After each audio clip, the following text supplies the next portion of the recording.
Jillian, let's bring in Fox News contributor and media columnist for The Hill, Joe Concha. Joe, welcome. Merry Christmas, Michael. Oh, the Eagles just scored again, by the way. Sorry about that. That game just won't end. It's remarkable. Burn. Sorry. Sick burn, Had to be Joe. Done. Joe, you've written on FoxNews.com, Biden's COVID Christmas disaster, a fitting cap for this year. We hope folks will read it, but for those who have not, what's your take? Yeah, it's a video mini monologue that the FoxNews.com folks have me doing, so you can read it or watch it, whatever you prefer. Look, it was a year ago, almost to the day, when President-elect Biden declared that the lack of COVID tests available to the American people was, quote, a travesty, unquote. Now, here we are a year later. In cities and towns across this country, you see lines for testing stretching entire blocks. I saw it here in Jersey on Christmas Eve, people waiting outside in the cold to get tested. Many urgent cares are having to shut down because so many doctors are testing positive. Home tests are almost impossible to get, and that's going to be a reality for weeks, if not longer, as Omicron records are being set as far as positive cases are concerned. But guys, take away the rhetoric and the noise here. The president and his team had a year to be ready for this moment. The president said that he didn't reject a holiday surge in testing a couple of months ago. Okay, so why wasn't one in place, Mr. President? Pretty easy follow-up question. So they have clearly failed here, and it goes back to an overall theme. It's the flat-footed administration. They're flat-footed on inflation, which they said isn't transitory, or at least that's what they originally said, and it is not transitory. Obviously, it's here to stay for a while. They're flat-footed on violent crime, homicide records being set, 16 cities now reporting record homicides in their cities.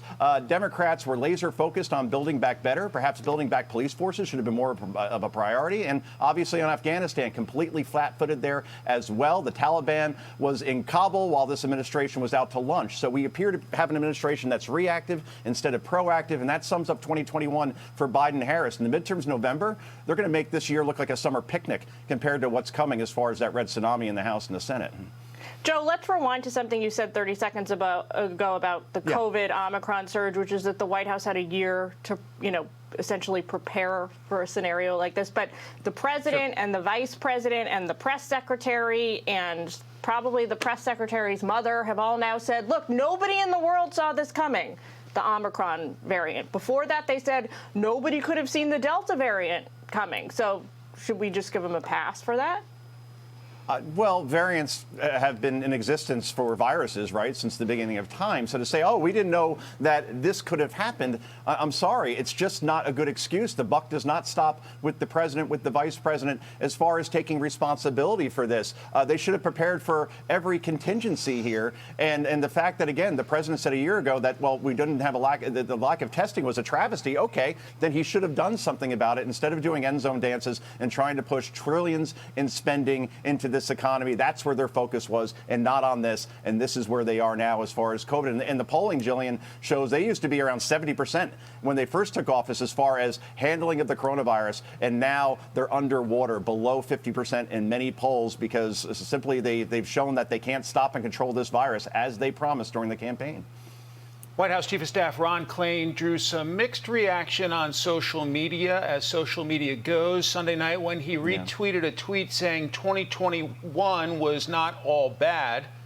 Joe, your assessment?